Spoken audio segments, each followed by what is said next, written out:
বিজয় লাভের জন্য মানুষ কি না করে থাকে, যে কোনো সম্ভাব্য প্রচেষ্টা করে, কিন্তু নিজের বিজয় লাভের জন্য বাজিতে যা ইচ্ছে তাই রেখে দেওয়া কি উচিত কাজ? কখনোই নয়। নিজের হারানো সম্মান, নিজের হারানো সম্পত্তি, নিজের হারানো অধিকার ফিরে পাওয়ার শুধু একটাই পথ রয়েছে, আর তা হলো পুরুষার্থ, দ্যুতক্রিয়া নয়। যে মানুষ নিজেই হেরে গেছে, নিজেই নিজের জয়লাভ করার জন্য অন্য কাউকে কিভাবে বাজিতে রাখতে পারে? এ হলো সম্পূর্ণরূপে অনুচিত। অনেক সময় অনেক ধন লাভ করার জন্য, অনেক সম্পত্তি লাভ করার জন্য আমরা নিজের আসল ধন, আমাদের আপনজন, তাদেরকে হারিয়ে ফেলতেও প্রস্তুত হয়ে যাই। এটা একেবারেই উচিত নয়। যত বড়ই সংকট আসুক না কেন, আমাদের আপনজনদের আমাদের সাথেই রাখা উচিত। নিজের বিজয়ের জন্য ওনাদের বাজি রাখা ঠিক নয়। এই ভুল কেউ একজন করেছেন, আপনি তা ভুলেও করবেন না। রাধা রাধা। নারী জন্মসূত্রে কারোর কন্যা, ধর্মসূত্রে কারোর পত্নী, আর কর্মসূত্রে কারোর মা। আমাদের মনে এই ছবি আঁকা রয়েছে একজন নারীকে নিয়ে, তাই না? একটা অতুলনীয় ভূমিকা রয়েছে নারীদের আমাদের জীবনে, আর নারী ছাড়া আমরা কিছুই নই। কিন্তু অধিকার, সেখানে আমরা একটা ভুল করে বসি। যখন নারী একজন কন্যা থাকে, যখন সে জন্ম নেয়, তখন তার ওপর অধিকার থাকে তার পিতার। আর তারপর যখন বিয়ে হয়ে যায়, তখন তার অস্তিত্বের ওপর অধিকার থাকে তার স্বামীর। আর যখন তিনি মা হন, তখন নিজেই তিনি জীবনের সমস্ত অধিকার দিয়ে দেন তার সন্তানকে। কিন্তু আমরা কি কখনো এটা ভেবেছি, এই জীবন হলো তার নিজের? যে নারী সবার কল্যাণ করছেন, তার জীবনের অধিকারও তার কাছেই থাকা উচিত, তাই না? তার নিজের জীবনের সিদ্ধান্ত সে নিজেই নিতে পারেন, নিজেই নিজের ভাগ্যের রচয়িতা হতে পারেন। আর এর জন্য আমাদের নিজেদের পাল্টাতে হবে, দৃষ্টিভঙ্গি পাল্টাতে হবে। কারণ এই ধারণা সেটা আজ বা কালকের ব্যাপার নয়, এটা ঘটে চলেছে বহু বছর ধরে, আর চলতেই থাকবে যদি আমরা এটা না বদলাই। আর এটা তখনই সম্ভব হবে যখন আমরা নিজেদের মধ্যে পরিবর্তন আনব।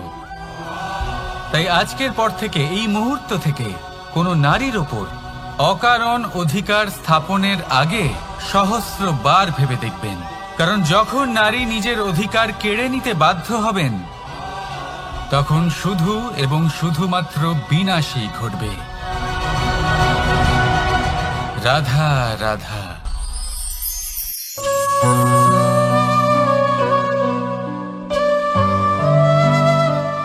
নারী,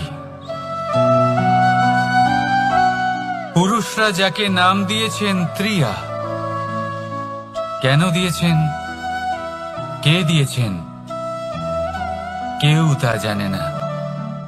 কথায় আছে, পুরুষরা ভাবেন যে ত্রিয়া, ভাবেন একরকম, বলেন অন্য কিছু, আর করেন অন্য কিছুই।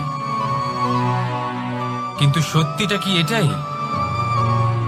আসল সত্যি হলো এটাই যে ত্রিয়া হলো সেই চরিত্রহীন পুরুষ, আর কেউ নয়। সেই পুরুষ যারা নারীকে বলেন যে আপনি হলেন মা, আপনি হলেন দেবী, আপনি হলেন বোন।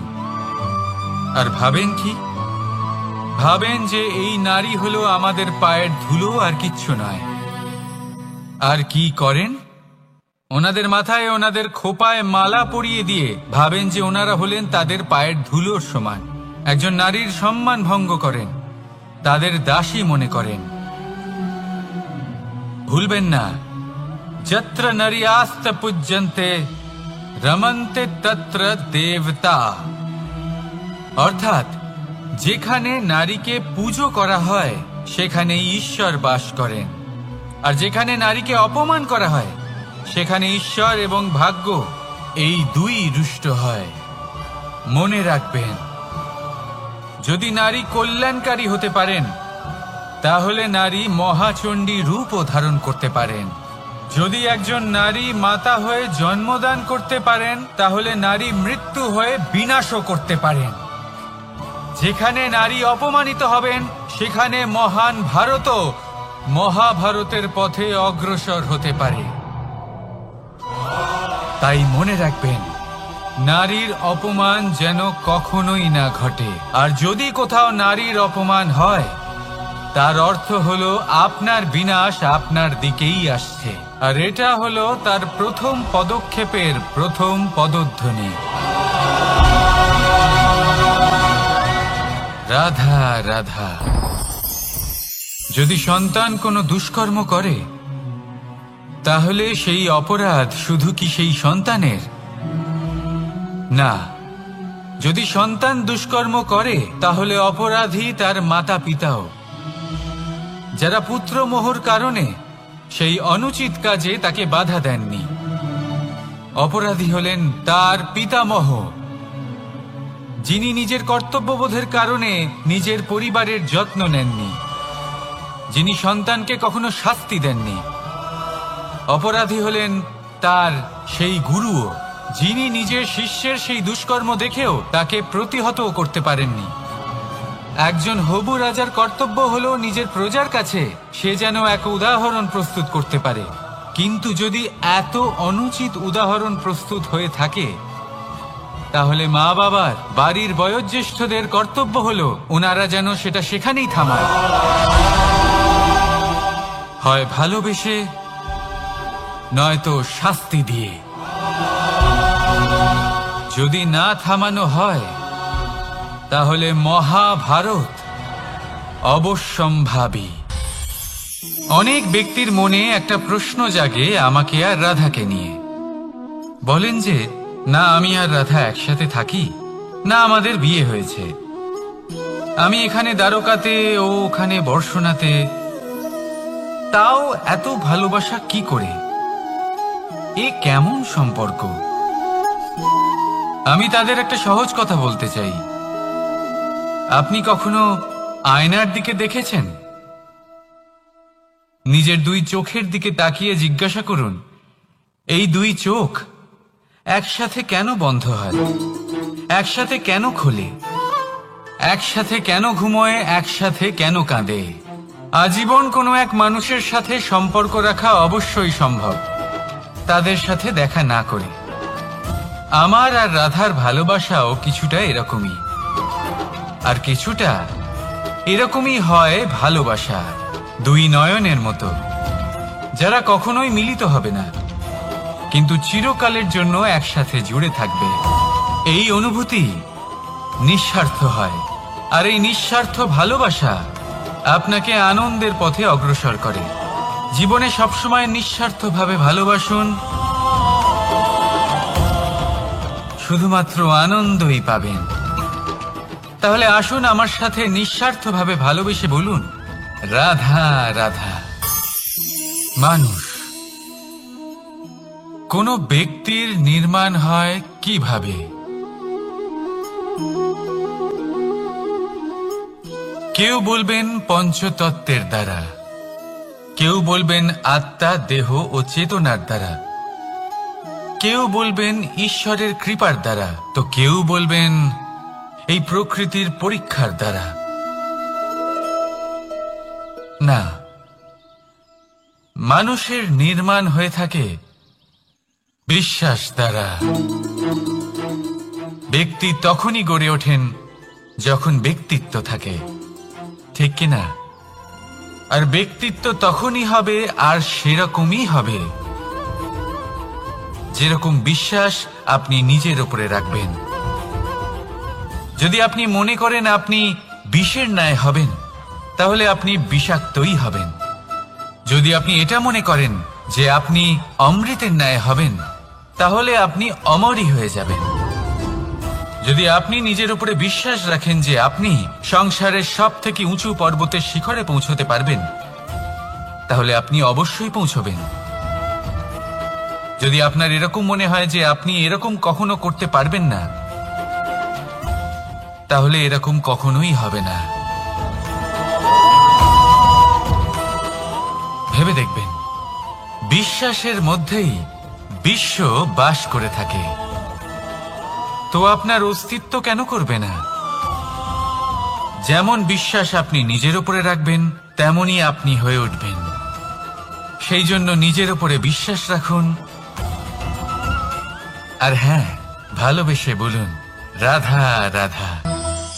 শত্রুতা। একজন মানুষ অন্য মানুষের সাথে শত্রুতা করে বসেন, দুজন ঘনিষ্ঠ বন্ধু। এমনও এক সময় আসতে পারে যখন এনারা একে অপরের শত্রু হয়ে ওঠেন। এর অনেকগুলো কারণ হতে পারে, কিন্তু মূল কারণ হলো আলোচনা। আগে হ্যাঁ, আপনি যদি কারোর বিষয়ে আলোচনা করেন তাহলে সে আপনার শত্রু হয়ে যেতে পারে। এবার মনে একটা প্রশ্ন আসতে পারে যে এটা কিভাবে সম্ভব হতে পারে? আলোচনা, এটা তো অত্যন্ত জরুরি। যদি আমি নিজের বন্ধুর খারাপ কাজের বিষয়ে আলোচনাই না করি তাহলে সে শুধরবে কি করে? এ কথা সত্যি যে আলোচনা আবশ্যক, কিন্তু তার থেকেও বেশি গুরুত্বপূর্ণ এবং আবশ্যক হলো আপনার এই সিদ্ধান্ত। সিদ্ধান্ত এটাই যে আপনার এই আলোচনা কোন স্থানে করবেন। যদি এটা সবার সামনে করবেন ভাবেন, তাহলে তা অপমানও হয়ে যেতে পারে। যদি এটা আলাদাভাবে করেন তাহলে তা পরামর্শ হয়ে যায়। অপমান কেউ স্বীকার করতে পারেন না, কিন্তু পরামর্শ সকলের ভালো লাগে। তাহলে যদি আপন কারোর জন্য ভালো কিছু চান, কাউকে শুধরে দিতে চান, আর আপনার মনে হয় আলোচনা আবশ্যক, তাহলে সর্বপ্রথম সময়, পরিস্থিতি আর স্থানের কথা মনে রাখবেন। নয়তো এই আলোচনা আপনাকে খুব ভোগাতে পারে। তাহলে আসুন আমার সাথে ভালোবেসে বলুন রাধা রাধা। আপনার জীবনেও কি সমস্যা রয়েছে? অবশ্যই থাকবে। প্রত্যেকের জীবনেই সমস্যা থাকে। প্রত্যেক মানুষ জিজ্ঞাসাও করেন যে এই সমস্যা আসলে কি আর কেন আসে এ জীবনে। আপনাকে একটা কথা বলে দিই যে সমস্যা আসলে সেটা নয় যা আপনার পথে বাধা সৃষ্টি করে, বরং সমস্যা হলো সেটাই যেটা আপনি তখন দেখতে পান যখন আপনার একাগ্রতা আপনার পথ থেকে, আপনার লক্ষ্য থেকে সরে যেতে থাকে। আর এই সমস্যাগুলি দূর করার জন্য, এর সমাধান করার জন্য একটাই পথ আছে। নিজের সমস্ত ভাবনা আরো একবার একাগ্র করুন নিজের পথের দিকে, নিজের লক্ষ্যের দিকে। আপনার সমস্ত ভাবনা যদি কেন্দ্রীভূত হয় নিজের লক্ষ্যে, তাহলে এই সমস্যা দূরে থাকবে। যদি এরকম না হয়, যদি আপনার মন একটু অন্যদিকে চলে যায়, তাহলে এই সমস্ত সমস্যা আবার সামনে চলে আসে আর বাড়তেও থাকে। দেখুন, যেখানে আপনার লক্ষ্য রয়েছে, বান যদি সেখানেই চালাতে হয়, তাহলে দৃষ্টি তো সেদিকেই রাখতে হবে। তবেই তো আপনি সেই লক্ষ্য ভেদ করতে পারবেন। সেই জন্য মনে রাখবেন, সর্বদা লক্ষ্য রাখবেন নিজের পথে, সেই পথেই সামনে এগোতে থাকুন নিজের লক্ষ্যের দিকে। আপনি যত সামনে এগোতে থাকবেন এই সমস্যা তত পিছিয়ে যাবে। তাহলে আসুন আমার সাথে ভালোবেসে বলুন রাধা রাধা। এই পাখিরা সত্যি খুব সুন্দর, আমার খুব ভালো লাগে। আপনি নিশ্চয়ই শুনে থাকবেন যে কিছু পাখির কাছে ডানা অবশ্যই থাকে, কিন্তু উড়তে পারে না। তারা চায় উঁচু আকাশে উড়ে বেড়াতে এবং মেঘেদের সাথে কথা বলতে, করতেই পারে না। এবার এই সংসারেও পাওয়া যায় ঘুড়িও। এদের মধ্যে না জীবন আছে, না প্রাণ আছে, আর না আছে ডানা, কিন্তু এরা আকাশের সাথে কথা বলে, হাওয়ার বেগের সাথে কথা বলে, আনন্দ করে, উৎফুল্ল হয়ে ওঠে। আকাশে জীবনের কিছু মুহূর্ত কাটায়। তার কারণ কি হতে পারে? কারণ হলো সুতো। এই সুতো যদি সঠিক হাতে থাকে, তাহলে এই কাগজের তৈরি ঘুড়িও আকাশের উচ্চতায় উড়ে বেড়াতে পারে এবার এই সুতো আসলে কি? এই সুতো হলো আসলে ভালোবাসা, এই সুতো হলো আসলে বিশ্বাসের। আর এটা আপনি দিয়ে থাকেন তাদের হাতে যাদের আপনি বিশ্বাস করেন, যাদের আপনি নিজের সর্বস্ব দিয়ে দেন। ভেবে দেখুন, এই ভালোবাসা আর বিশ্বাসের সুতো আপনি যদি সঠিক মানুষের হাতে দিয়ে দেন, তাহলে আপনি অনেক উচ্চতায় উঠতে পারবেন, আকাশের উচ্চতায় উড়ে বেড়াতে পারবেন, মেঘের সাথে কথা বলতে পারবেন, পাখিদের মতো উঠতে পারবেন, যা ইচ্ছে তাই করতে পারবেন। শুধু এই মানুষ সঠিক হতে হবে, এমন একজন মানুষ যার মনে আপনার জন্য ভালোবাসা রয়েছে, এমন এক মানুষ যার মনে কোনো স্বার্থ নেই, যিনি পরোপকারী, এমন একজন ব্যক্তি যিনি আপনার অস্তিত্বকে বাইরে নিয়ে আসতে পারবেন, তাকে উজ্জ্বল করে তুলবেন।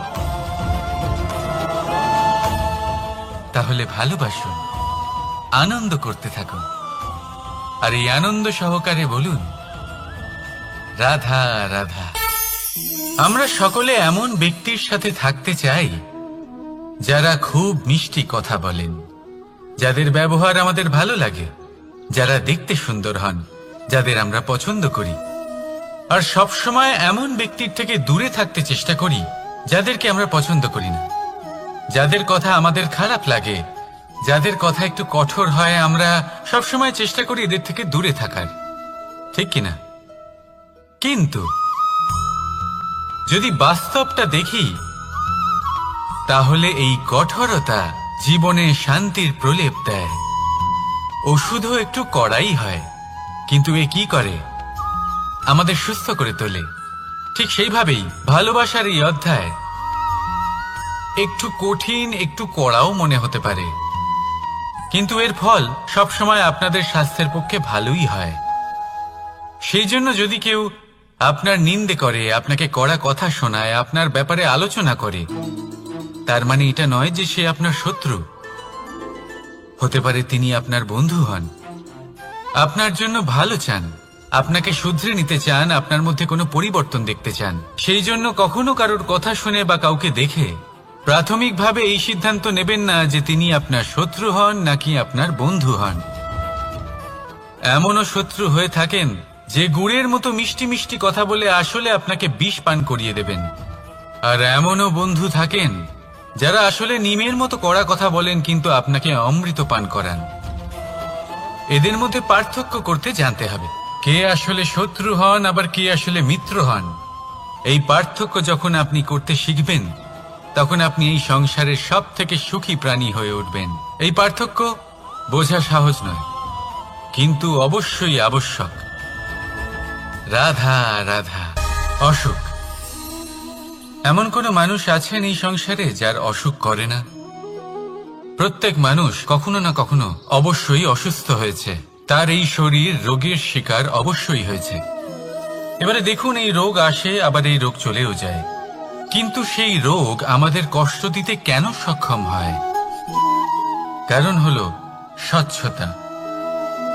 যদি এই স্বচ্ছতা শরীরে না থাকে, তাহলে মানুষকে শারীরিক কষ্ট পেতেই হবে। ঠিক সেইভাবেই অত্যন্ত প্রয়োজনীয় হলো এই স্বচ্ছতা যেন মনেও থাকে। যদি এই স্বচ্ছতা মনে না থাকে, তাহলে মানুষ চারিত্রিকভাবে কষ্ট সহ্য করেন। এবারে নিবারণ কি হতে পারে? বড়ই সহজ এর উপশম। যদি রোগ শরীরে হয়, তাহলে সর্বপ্রথম স্বচ্ছতা বজায় রাখতে শিখুন, এই শরীরকে পরিষ্কার রাখতে শিখুন। বিচক্ষণতার সাথে এই রোগের সম্মুখীন হন, ভয় পাওয়ার কোনো দরকার নেই। ব্যায়াম করতে থাকুন, সব ঠিক হয়ে যাবে। সেইভাবেই যদি এই অসুখ মনে হয়, তাহলে কি করা যায়? সর্বপ্রথম তার আধারের উপরে নজর দিন। আপনার এই আধারই হলো আপনার আহার। যা আপনি আহার করবেন সেরকমই মানুষ হয়ে উঠবেন। সেইভাবেই আপনি যেরকম ভাবেন সেরকমই মানুষ হয়ে উঠবেন। সেই জন্য নিজের ভাবনাকে শুভ করুন, নিজের দৃষ্টিভঙ্গিকে শুভ করে তুলুন, সবকিছু সঠিক হবে।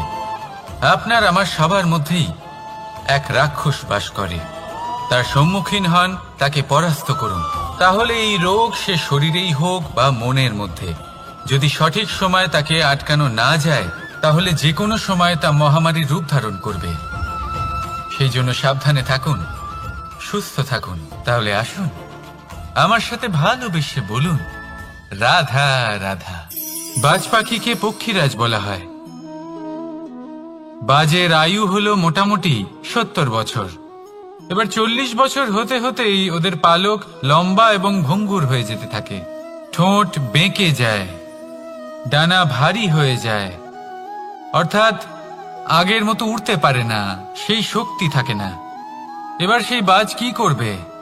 বাজ সব থেকে কঠিন নির্বাচন করে, নির্বাচন নিজের পুনর্স্থাপনার। সর্বপ্রথম একটা বিশাল পর্বতে যায়, একান্তে নিজের এক বাসস্থান তৈরি করে, আর তারপরে পাথরের সাথে নিজের ঠোঁট বারবার আঘাত করতে করতে সেই ঠোঁট ভেঙে ফেলে। তারপরে সে অপেক্ষা করে সেই ঠোঁট পুনর্নির্মাণ হওয়ার। তারপর সেটাই করে নিজের পালকের সাথে। তারপরে নিজের ডানা থেকে এক এক করে ভারী পালকগুলো ছিঁড়ে ফেলে দেয়। আর তারপর 150 দিনের এই যন্ত্রণা সহ্য করার পরে ও ফিরে পায় নিজের ওড়বার অনন্য ক্ষমতা, সেই শক্তি। আর তারপরে ও জীবনের পরবর্তী 30 বছর বাঁচে। কি বুঝলেন আপনি? যদি ইচ্ছে শক্তি থাকে তাহলে একজন দুর্বলও শক্তিশালী হতে পারে। আপনিও এটাই করুন, নিজের অতীতের যন্ত্রণার বোঝাগুলিকে ত্যাগ করুন আর কল্পনার খোলা আকাশে উন্মুক্ত হয়ে উড়ে বেড়ান। নিজের পুনর্স্থাপনা করুন, তবেই সর্বশ্রেষ্ঠ হতে পারবেন।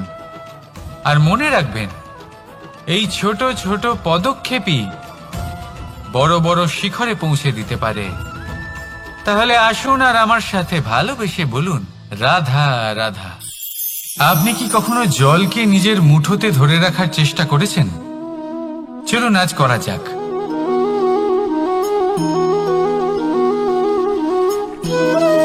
যদি আপনি নিজের মুঠো জোরে বন্ধ করেন,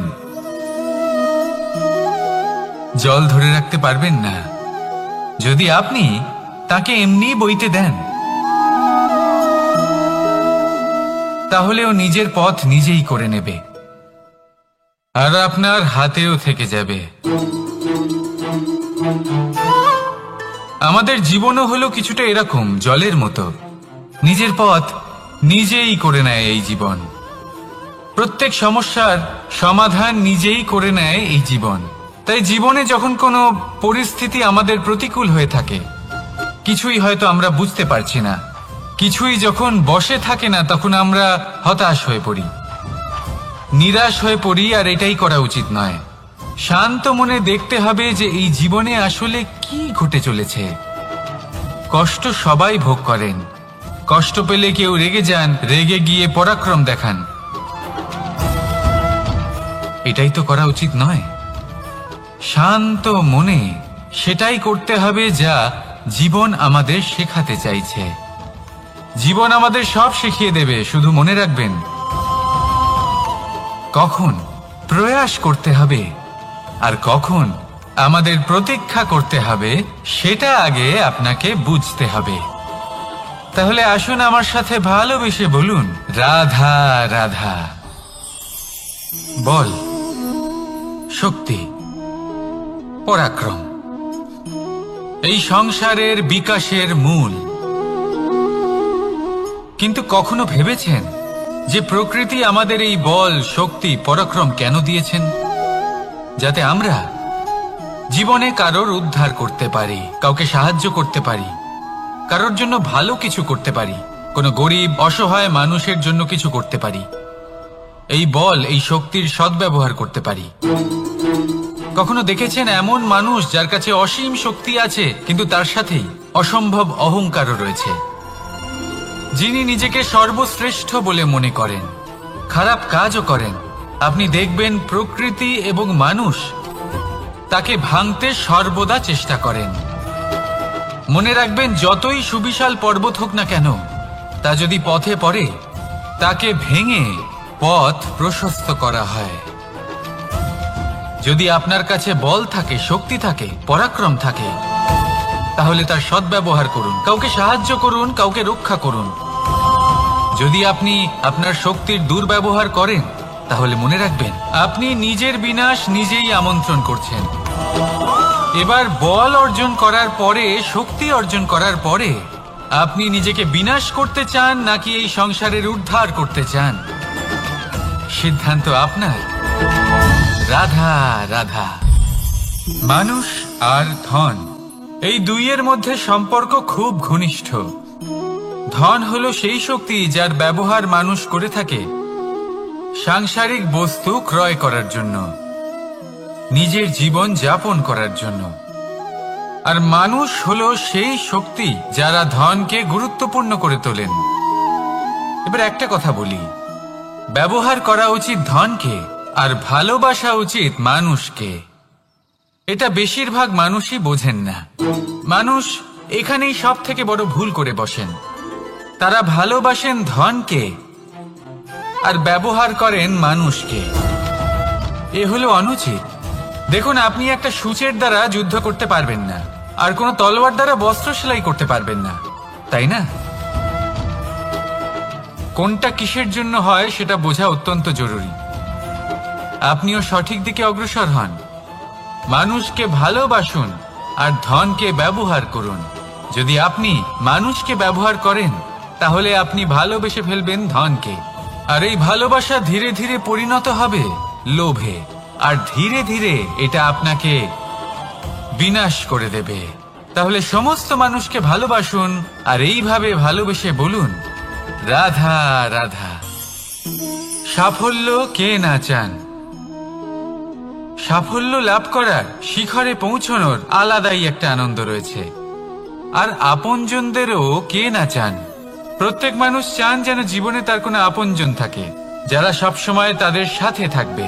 কারণ আপনজনের সাথেই তো সাফল্যের আনন্দ সব থেকে বেশি পাওয়া যায়।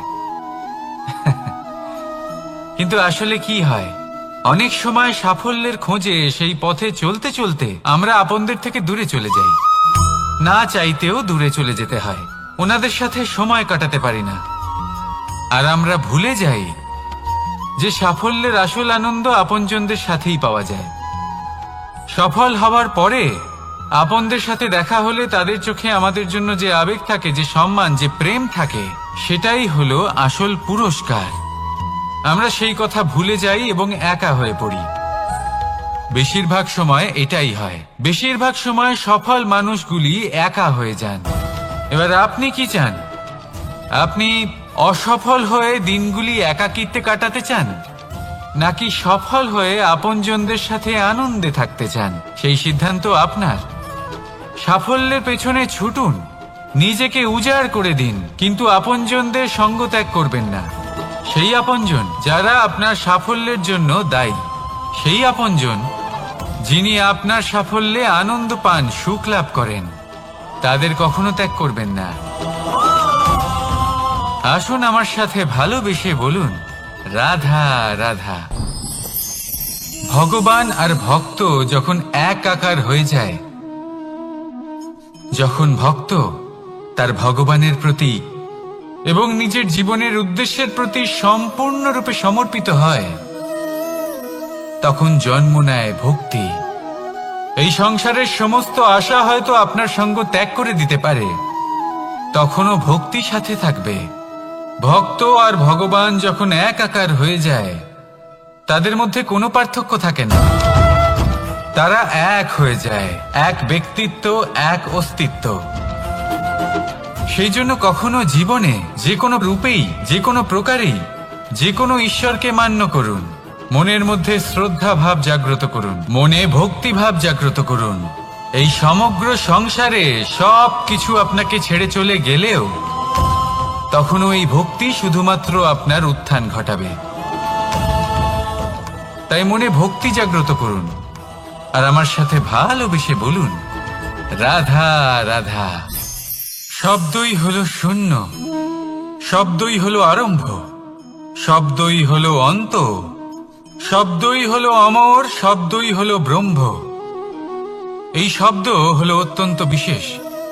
কেউ কাঁদলে তাকে হাসিয়ে তোলে, কেউ হাসলে তাকে কাঁদিয়ে দেয়। কারোর মনে উদ্দীপনা জাগিয়ে তুলতে পারে, আবার কারোর মনে কাঁটা হয়ে বিঁধে থাকতে পারে। একটা অত্যন্ত গুরুত্বপূর্ণ কথা যা বোঝা অত্যন্ত আবশ্যক। আপনার মন, আপনার হৃদয় যতই শুদ্ধ হোক না কেন, যতই পবিত্র হোক না কেন, আপনার দৃষ্টিভঙ্গি যতই স্পষ্ট হোক না কেন, যদি আপনার কথা পবিত্র না হয়, যদি আপনার শব্দ শুদ্ধ না হয়, তাহলে তা আপনাকে আপনার কর্মফল ভোগ করতে বাধ্য করবেই। একটা সহজ উদাহরণ দিই। আপনার জীবনে এমন কেউ অবশ্যই থাকবেন যাকে আপনি পছন্দ করেন না, যিনি হয়তো অধর্মী মানুষ, যিনি হয়তো দুর্বুদ্ধি সম্পন্ন মানুষ, কিন্তু তার জন্য অপশব্দ প্রয়োগ করলে তার মধ্যে কোনো পরিবর্তন আসবে না, তার মানসিকতা বদলাবে না, শুধু মনে প্রতিশোধ স্পৃহা জেগে উঠবে, মনে হিংসা জাগবে, আর কিচ্ছু নয়। সেই জন্য নিজের শব্দকে নিয়ন্ত্রণ করুন, নিজের কথা সংযত করুন। শ্রেষ্ঠ থেকে শ্রেষ্ঠতর মানুষকেও সাবধানী হতে হয়, কারণ যদি এই শব্দের প্রয়োগ সঠিক না হয়, তাহলে আজীবন মানুষকে নির্বাক হয়ে থাকতে হতে পারে। তাহলে নিজের শব্দ নিয়ন্ত্রিত রাখুন, নিজের কথাকে শুভ করুন, এতে প্রেমবোধ জাগিয়ে তুলুন, আর সেই প্রেমবোধ নিয়েই বলুন রাধা রাধা। বরদান এবং অভিশাপ, এই দুই হলো একই মুদ্রার দুটি পিঠ। এই বরদান আমরা অনেক কারণে পেতে পারি, কখনো নিজের পরিশ্রমের কারণে, কখনো নিজের তপস্যার কারণে, কখনো আমাদের পূর্বপুরুষদের কর্ম ও তপস্যার কারণে। কিন্তু এই বরদান কতক্ষণ বরদান থাকবে তা আমরা নিশ্চিত করতে পারি না, তা সুনিশ্চিত করে শুধুমাত্র আমাদের কর্ম। যদি আপনাকে উদাহরণ দিই, আপনি রেশমের কীট দেখেছেন? ও বরদান পেয়েছে যে ও নিজের সুরক্ষার জন্য খোলস বানাতে পারে। এবারও তাতে এত মত্ত হয়ে যায় যে এমন এক আবরণ বানিয়ে ফেলে যাতে সে নিজেই আবদ্ধ হয়ে চাপা পড়ে মরে যায়। এটার তাৎপর্য কি? তাৎপর্য খুবই সরল। গর্ব করা খুবই ভালো, কিন্তু অহংকার করা কখনোই উচিত নয়। যদি অহংকার মনের মধ্যে প্রবেশ করে, তাহলে এই বরদান অভিশাপে পরিণত হতে সময় লাগে না। আর যদি কর্মশ্রেষ্ঠ হয়, তাহলে অভিশাপও বরদানে পরিণত হয়। তাহলে আসুন শ্রেষ্ঠ কর্ম করুন, আর আমার সাথে ভালোবেসে বলুন রাধা রাধা। সুখ, দুঃখ, মৃত্যু, মহামারী, এগুলো কখনো বলে আসে না, আবার জিজ্ঞাসা করেও আসে না। এমনই হয় দ্রুত ক্রীড়ার এই খেলায়। এক কারাগারের মতো, একটা মাকড়সার জালের মতো। যেমন একটা মাকড়সার জাল একটা পোকাকে নিজের দিকে আসতে আকর্ষিত করে নিজের চমকের দ্বারা, নিজের গঠন দ্বারা, সেরকমই দ্রুত ক্রীড়ার এই খেলা মানুষকে নিজের দিকে আসতে প্ররোচিত করে। শেষে গিয়ে মানুষ আটকা পড়ে। পার্থক্য শুধু এটাই, যখন এক পোকা এই জালে জড়িয়ে পড়ে তখন সে তার প্রাণ হারায়। মানুষ যখন এই দ্রুত ক্রীড়ায় আকর্ষিত হয়, সে নিজের মান, নিজের ধন সব কিছু হারায়, নিজের বিবেক হারিয়ে ফেলে। কিন্তু আপনি আপনার বিবেক কখনোই হারাবেন না। যদি আপনার মনে লোভ চলে আসে, আপনি লোভী হয়ে ওঠেন। যদি আপনি দ্রুত ক্রীড়ার এই খেলায় আটকা পড়েন, তাহলে মনে রাখবেন এই খেলা থেকে ফিরে আসা প্রায় অসম্ভবই বলা যায়। নিজের বিবেক কখনো হারাতে দেবেন না, কারণ বিনাশ আসার প্রথম লক্ষণ হলো বিবেকের বোধ চলে যাওয়া।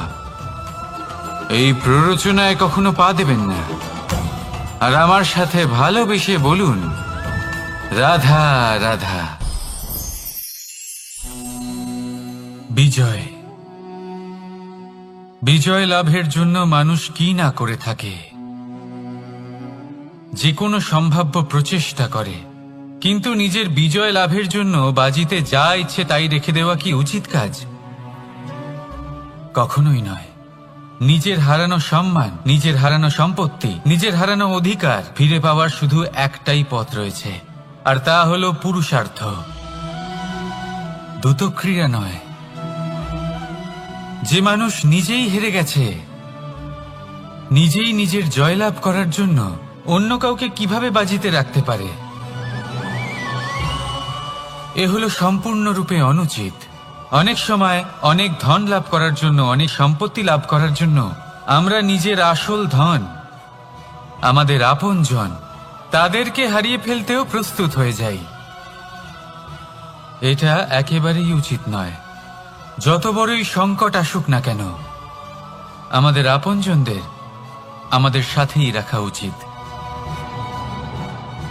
নিজের বিজয়ের জন্য ওনাদের বাজি রাখা ঠিক নয়। এই ভুল কেউ একজন করেছেন, আপনি তা ভুলেও করবেন না। রাধা রাধা। নারী জন্মসূত্রে কারোর কন্যা, ধর্মসূত্রে কারোর পত্নী, আর কর্মসূত্রে কারোর মা। আমাদের মনে এই ছবি আঁকা রয়েছে একজন নারীকে নিয়ে, তাই না?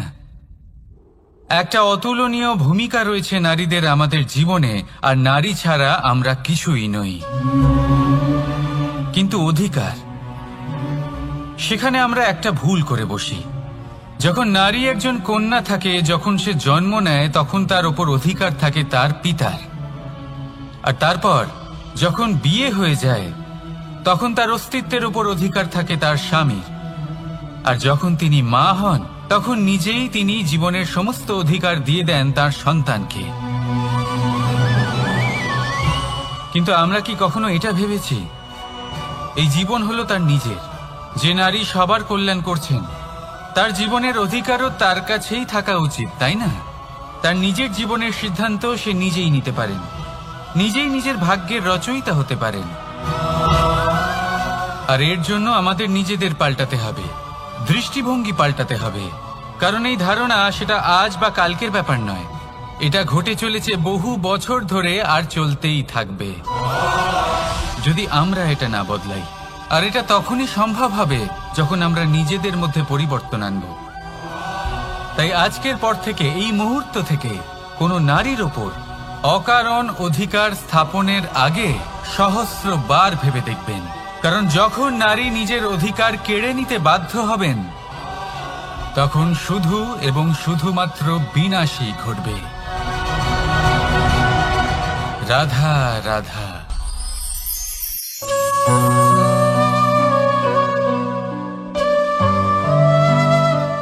নারী, পুরুষরা যাকে নাম দিয়েছেন ত্রিয়া, কেন দিয়েছেন, কে দিয়েছেন, কেউ তা জানে না। কথায় আছে, পুরুষরা ভাবেন যে ত্রিয়া, ভাবেন একরকম, বলেন অন্য কিছু, আর করেন অন্য কিছুই। কিন্তু সত্যিটা কি এটাই?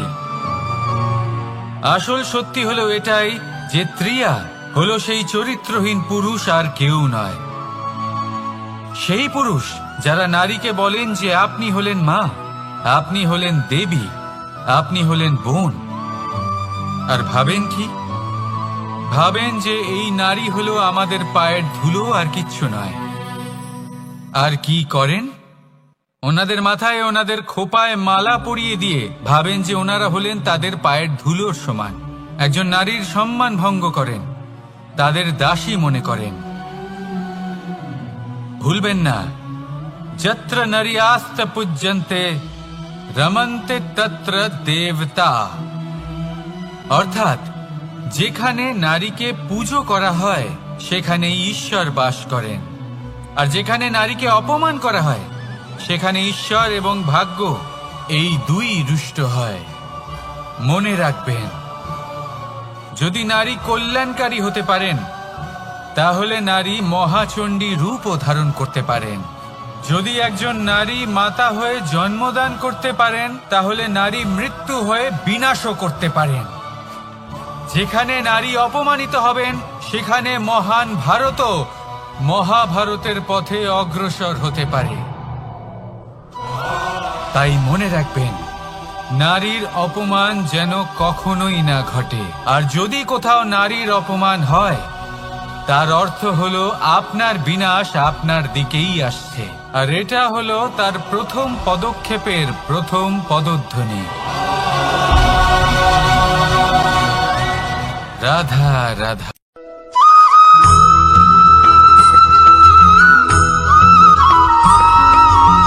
এই সংসারে সব থেকে বড় ব্যক্তি কে? আপনি বলবেন এ কেমন ধরনের প্রশ্ন, কিন্তু এটা হলো সব থেকে উচিত প্রশ্ন। কেউ এর উত্তর দেবে যে সেই মহাপ্রতাপী রাজা তিনি হলেন সব থেকে বড় ব্যক্তি, সেই বড় রাজনীতিবিদ তিনি সব থেকে বড় ব্যক্তি।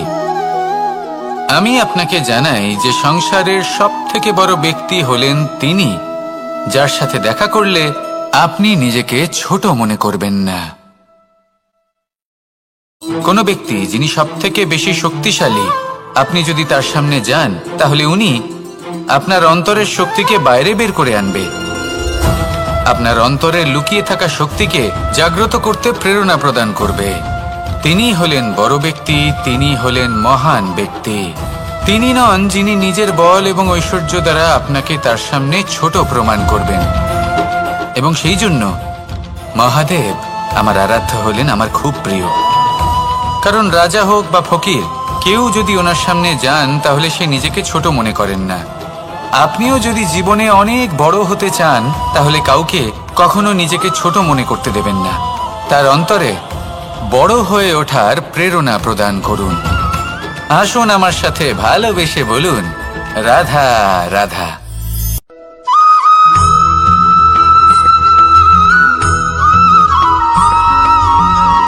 জীবন কিসের উপর নির্ভরশীল? ধনের ওপর? বৈভবের অনুভব যদি আপনি করতে চান তাহলে তা পাবেন শুধু একতার দ্বারা, সংগঠনের দ্বারা। যদি আপনাকে উদাহরণ দিই, নিজের এই হাতটাকে দেখুন, 5টা আঙুল রয়েছে। কোনো একটা বস্তুকে নিজের একটা আঙুল দ্বারা তুলে ধরার চেষ্টা করে দেখুন, বড়ই কষ্ট হবে। তখন আপনি বুঝতে পারবেন যখন এই 5টি আঙুল একত্রিত হয় তখন কোনো কাজ কতটা সহজ হতে পারে। এটাই হলো শক্তি একতার। সব থেকে ভালো উদাহরণ যদি আপনাকে দিই তাহলে বাঁশি। এই বাঁশি থেকে অত্যন্ত মধুর সুর নির্গত হয় যা সবার মন প্রসন্ন করে দেয়। এই কথা সত্যি, কিন্তু এই বাঁশি আমি একটা বা দুটো আঙুল দিয়ে বাজাতে পারবো না। আমাকে প্রত্যেকটা আঙুল ব্যবহার করতেই হবে, তবেই এর থেকে মধুর সুর নির্গত হবে যা সকলকে প্রসন্ন করবে, ঠিক কিনা? ঠিক এইভাবেই যদি আপনি চান যে আপনার জীবনরূপী বাঁশি থেকেও মধুর সুর নির্গত হোক বা সবার মনকে প্রসন্ন করে তুলুক, তাহলে আপনাকেও জীবনে একতা নিয়ে আসতেই হবে। আপনি একাও কর্ম করতে পারেন, পথ চলতেও পারেন, সামনেও এগোতে পারেন, সাফল্যও লাভ করতে পারেন। কিন্তু যখন সকলে একসাথে এগোবেন, সেই পথে চলবেন, সেই কর্মই করবেন, তখন লক্ষ্যে অবশ্যই পৌঁছবেন, সাফল্য অবশ্যই লাভ করবেন। কিন্তু সেই সাফল্য এবং তার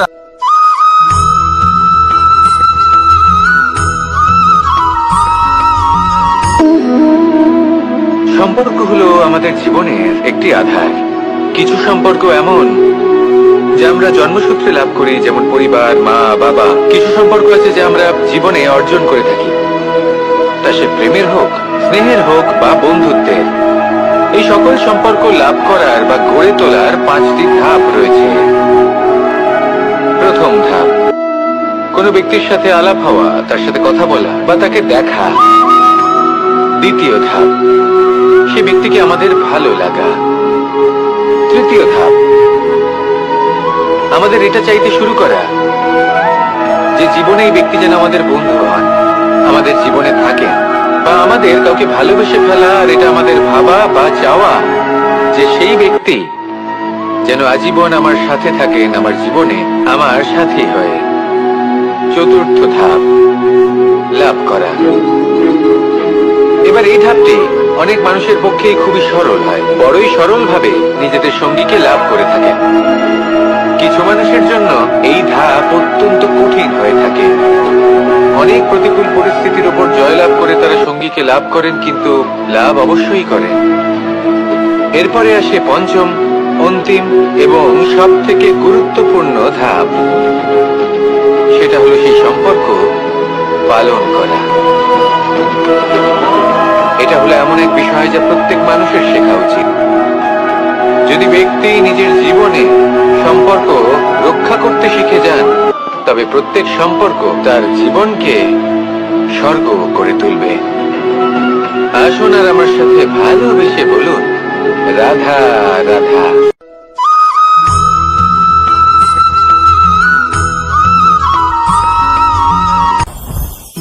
জীবনে কিছু শেখা অত্যন্ত গুরুত্বপূর্ণ। এবার কি কি শিখতে হবে সেই সব শেখানোর জন্য অনেক শিক্ষক রয়েছেন, কিন্তু কি শিখবেন না আর কি করবেন না এটা আমাদের নিজের অভিজ্ঞতা দিয়ে শিখতে হয়। কিন্তু তার মানে এটা নয় যে যদি আপনাকে শিখতে হয় যে আগুনের তাপ কতটা, আপনাকে আগুনের মধ্যে হাত দিতে হবে। না, অন্য কারোর অভিজ্ঞতা দ্বারাও শিখতে পারেন। প্রশ্ন শুধুমাত্র একটাই যে আপনি কি শিখতে চান নাকি চান না। যদি আপনি এটাই ভাবেন যে আমি শুধুই নিজের অভিজ্ঞতা দ্বারাই শিখতে চাই, তাহলে জীবনকাল ছোট মনে হবে, অনেক কিছুই শিখতে পারবেন না। তাই নিজের সাথে সাথে বড়দের অভিজ্ঞতা দ্বারাও শেখা শুরু করে দিন। এই সংসারের অভিজ্ঞতা দ্বারা শিখতে শুরু করে দিন। আর এটা নিশ্চিত রূপে শেখা আবশ্যক যে কখন কি করবেন না, কোথায় থামতে হবে আর কোথায় থামবেন না। তাহলে আসুন আর আমার সাথে ভালোবেসে বলুন, রাধা রাধা।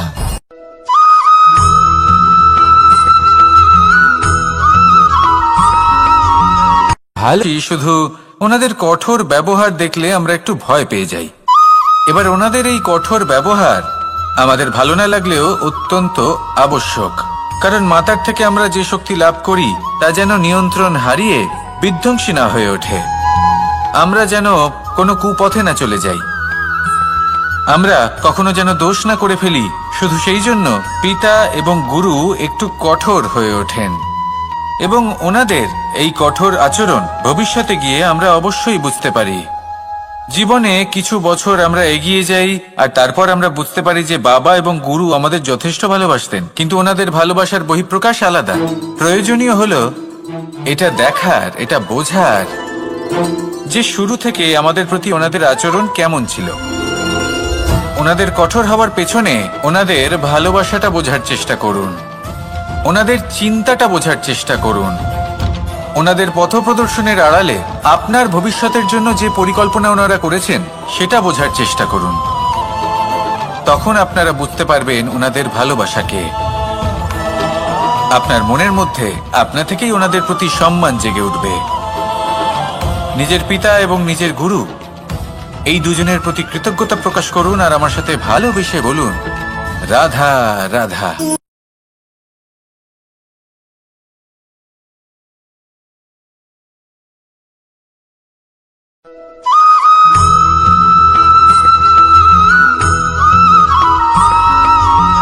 পঞ্চতত্ত্বের মধ্যে দ্বিতীয় তত্ত্ব হল ধরণী, ভূমি, যাকে আমরা ধরণী মাতা বলি।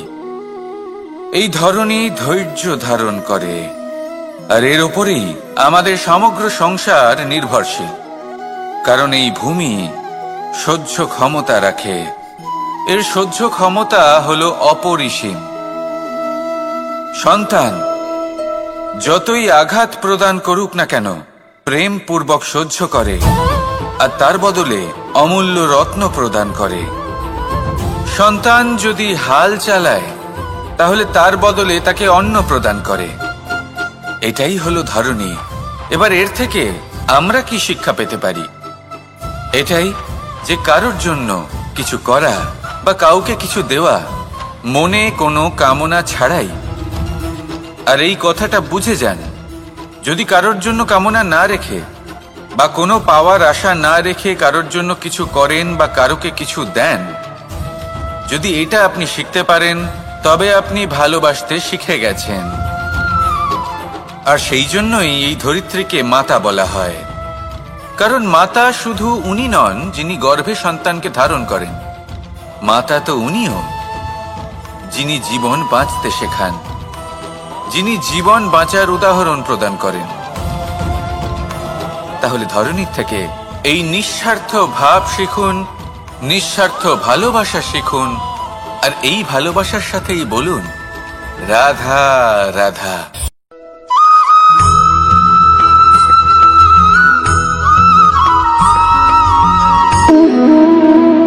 সম্পর্ক হলো আমাদের জীবনের একটি আধার। কিছু সম্পর্ক এমন যা আমরা জন্মসূত্রে লাভ করি, যেমন পরিবার, মা, বাবা। কিছু সম্পর্ক আছে যা আমরা জীবনে অর্জন করে থাকি, তা সে প্রেমের হোক, স্নেহের হোক বা বন্ধুত্বের। এই সকল সম্পর্ক লাভ করার বা গড়ে তোলার 5টি ধাপ রয়েছে। প্রথম ধাপ, কোনো ব্যক্তির সাথে আলাপ হওয়া, তার সাথে কথা বলা বা তাকে দেখা। দ্বিতীয় ধাপ, সে ব্যক্তিকে আমাদের ভালো লাগা। তৃতীয় ধাপ, আমাদের এটা চাইতে শুরু করা যে জীবনে এই ব্যক্তি যেন আমাদের বন্ধু হন, আমাদের জীবনে থাকেন, বা আমাদের কাউকে ভালোবেসে ফেলা আর এটা আমাদের ভাবা বা চাওয়া যে সেই ব্যক্তি যেন আজীবন আমার সাথে থাকেন, আমার জীবনে আমার সাথী হয়ে। চতুর্থ ধাপ, লাভ করা। এবার এই ধাপটি অনেক মানুষের পক্ষেই খুবই সরল হয়, বড়ই সরল ভাবে নিজেদের সঙ্গীকে লাভ করে থাকেন। কিছু মানুষের জন্য এই ধাপ অত্যন্ত কঠিন হয়ে থাকে। অনেক প্রতিকূল পরিস্থিতির উপর জয়লাভ করে তারা সঙ্গীকে লাভ করেন, কিন্তু লাভ অবশ্যই করেন। এরপরে আসে পঞ্চম, অন্তিম এবং সব থেকে গুরুত্বপূর্ণ ধাপ। সেটা হলো সেই সম্পর্ক পালন করা। এটা হলো এমন এক বিষয় যা প্রত্যেক মানুষের শেখা উচিত। যদি ব্যক্তি নিজের জীবনে সম্পর্ক রক্ষা করতে শিখে যান, তবে প্রত্যেক সম্পর্ক তার জীবনকে স্বর্গ করে তুলবে। আসুন আর আমার সাথে ভালোবেসে বলুন, রাধা রাধা।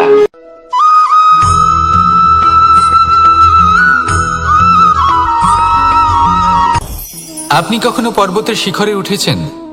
আপনি দেখতে পাবেন পর্বতের পদতলে প্রচুর সুন্দর ফুল রয়েছে, সবুজ বনানী রয়েছে। যত আপনি ওপরে উঠতে থাকবেন তত ফুল কমতে থাকবে, সবুজ বনানী কমতে থাকবে। আরো কিছুটা ওপরে উঠলে কাঁটা জাতীয় গাছ দেখতে পাবেন, শুকনো গাছ দেখতে পাবেন। আরো যদি ওপরে ওঠেন তাহলে পাষাণ দেখতে পাবেন। আরো ওপরে উঠলে হিমখণ্ড দেখতে পাবেন। এই যে পর্বত, তা মনুষ্য জীবনের সব থেকে উত্তম উদাহরণ। মানুষ যখন সাফল্যের শিখরে পৌঁছতে চান, মহানুভবতার শিখরে পৌঁছতে চান, পথে যত আস্তে আস্তে উপরে উঠতে থাকেন, ততই ভৌতিক বস্তু তার থেকে বিচ্ছিন্ন হতে থাকে। যদি তিনি সেই ভৌতিক বস্তুগুলি ত্যাগ না করতে পারেন, তাহলে কখনোই সেই স্থানে পৌঁছতে পারবেন না। আর মানুষ যদি উচিত ত্যাগ করতে পারেন, পথে অগ্রসর হতে থাকেন, এগোতে থাকেন, তাহলে একদিন না একদিন তিনি মহানুভবতার, জ্ঞানের, সাফল্যের হিমের স্বাদ অবশ্যই লাভ করবেন। মনে রাখবেন, মানব জীবনে ত্যাগ হলো অত্যন্ত গুরুত্বপূর্ণ অংশ।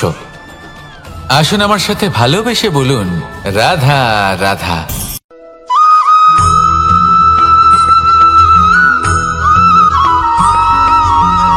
মানুষের মানসিকতা এমন হয় যে সে যতটা করে আশা করে যে তার থেকে অনেক বেশি তার বদলে সে পাবে। দেখুন, সবকিছুই আপনার ভাবনা চিন্তার উপর নির্ভর করছে। আপনি যদি ফলের বিষয়ে ভেবে কর্ম করতে থাকেন, তাহলে সেটা অনুচিত। জীবনের আসল আনন্দ হলো নিজের কর্ম করতে থাকা, ফলের চিন্তা করা উচিত নয়। যদি আপনি এরকম ভাবেন যে আমি এতটা করছি, আমার এতটা পাওয়া উচিত, সেই ভাবনা অনুচিত। যদি আপনি সেবার মানসিকতা নিয়ে কর্ম করতে থাকেন, কর্মচক্রে প্রবাহিত হন, যদি আপনি এমন ভাবনা রাখেন যে আমি এতটা পাচ্ছি, তাই এর থেকে অনেক বেশি আমি কর্ম করব, তাহলে নিশ্চিতরূপে আপনি যতটা করছেন তার থেকে অনেক বেশি আপনি পাবেন। আপনার আশার থেকে অনেক বেশি আপনি পাবেন। শুধু জীবনে অনেক বেশি কাজ করতে থাকুন, ফলের চিন্তা করবেন না। আর মনে রাখবেন, এই ভাবনাই সব থেকে বড় বীজ। কর্মের উপর বিশ্বাস রাখুন। জীবনে যা যা আপনি চান সবই সুখময় হবে। আসুন আর আমার সাথে ভালোবেসে বলুন, রাধা রাধা।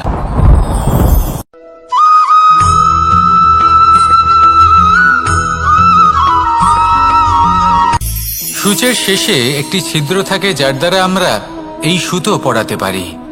আর তারপর সূচের সাহায্যে এই সুতো দিয়ে বস্ত্র সেলাই করা যায়। কিন্তু যদি সুতোটা সোজা করে ধরা না হয়, তাহলে সূচে কখনো এই সুতো পরানোই সম্ভব নয়। যদি এতে কোনো গিঁট পড়ে তখন তা কখনোই এই ছিদ্র দ্বারা প্রবেশ করা সম্ভব নয়। ঠিক এইভাবেই যদি আপনি কারোর জীবনে প্রবেশ করতে চান, কারোর অন্তরে প্রবেশ করতে চান, তাহলে আপনাকেও সহজ থাকতে হবে। এতে কোনো গিঁট থাকলে চলবে না, অর্থাৎ মনে যাতে কোনো মালিন্য না থাকে, যেন কোনো কুচিন্তা না থাকে। যদি এসব থাকে তাহলে আপনি কখনো কারোর জীবনে প্রবেশ করতে পারবেন না। আর যদি কোনোভাবে আপনি প্রবেশ করেও যান তাহলে তার মনে ঘর করতে পারবেন না। নিজেকে এই সুতোর মতন করে তুলুন, সহজ।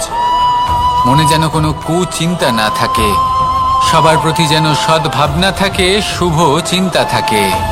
এমনটা করতে থাকুন।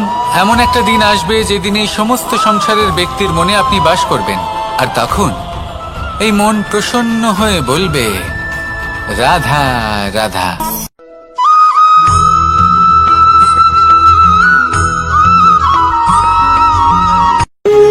যখন মানুষের মৃত্যু হয় তখন কি হয়?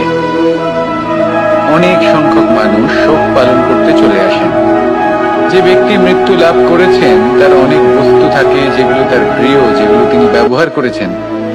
তার শয্যা, তার বস্ত্র, তার আভূষণ সবকিছু তার থেকে বিচ্ছিন্ন করা হয় এবং খালি হাতে তাকে শ্মশানের উদ্দেশ্যে রওনা করা হয়। আমি আপনাকে এই প্রশ্ন করতে চাই, আপনি এই সংসারে কি অর্জন করেছেন? ধন সম্পত্তি, বস্ত্র, আভূষণ, এই সবকিছু যে আপনি অর্জন করেছেন, আপনার মৃত্যুর পরে তা আপনার থেকে দূর হয়ে যাবে। এর উত্তর হলো একটাই, আপনার কর্ম। শুধু সেটাই আছে যা একান্ত আপনার, আর শুধু সেটাই এই সংসার থেকে চলে যাওয়ার পরেও সংসারেই জীবিত থাকবে। যদি আপনি দুষ্কর্ম করেন তাহলে এই সংসার আপনাকে একটি অনুচিত উদাহরণ হিসেবে মনে রাখবে যে এই ব্যক্তি খুব পাপী ছিল, অনুচিত কর্ম করতেন। যে পথে তিনি চলেছেন সেই পথে কারোর চলা উচিত নয়। সেখানেই যদি আপনি সৎকর্ম করেন তাহলে সংসার চিরকাল এটাই বলবে যে খুব ভালো মানুষ ছিলেন, সবাইকে ভালোবাসতেন, সবাইকে সাহায্য করতেন, আমার খুব প্রিয় মানুষ ছিলেন। এটাই হলো শ্রেষ্ঠ কর্ম। সেই জন্য জীবনে শুধুমাত্র ধন সম্পত্তি, আভূষণ এই সব অর্জন করতে গিয়ে নিজের মনোনিবেশ করবেন না। শ্রেষ্ঠ কর্ম করুন। সংসার থেকে চলে যাওয়ার পরেও এই কর্মই এই সংসারে আপনাকে জীবিত রাখবে। আসুন আমার সাথে ভালোবেসে বলুন, রাধা রাধা।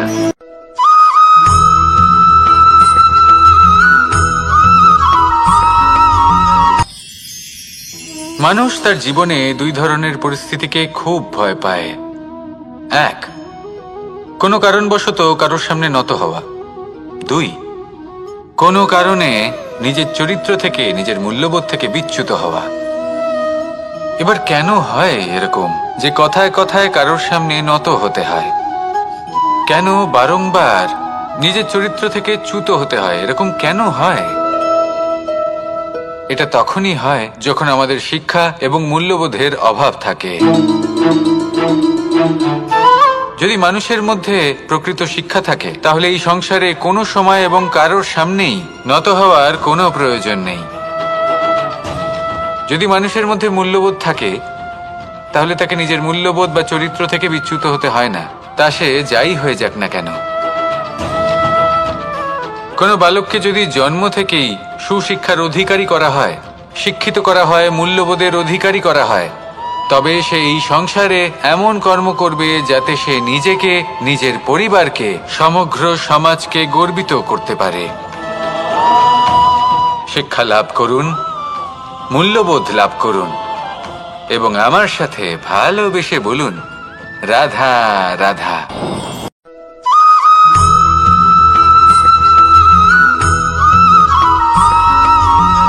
কথায় আছে যে এমন কোনো অক্ষর নেই যার দ্বারা কোনো মন্ত্র হয় না, এমন কোনো বনস্পতি নেই যা নিজেই একটা ঔষধি নয়, পৃথিবীর এমন কোনো ব্যক্তি নেই যার মধ্যে কোনো যোগ্যতা থাকে না।